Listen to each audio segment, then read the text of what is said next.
Bé, les peces que faig, que totes se titulen, totes les peces que podreu trobar en aquesta exposició s'anomenen ferralles, sempre estan construïdes amb fragments d'eines, trossos de ferro que ja no estan usats, rovellats sempre perquè han estat molt temps a sol i serena,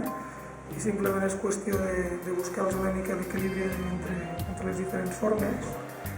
i quan ja està aconseguit aquest equilibri, bàsicament és soldar la peça amb un suport o entre elles i a deixar-les que visquen.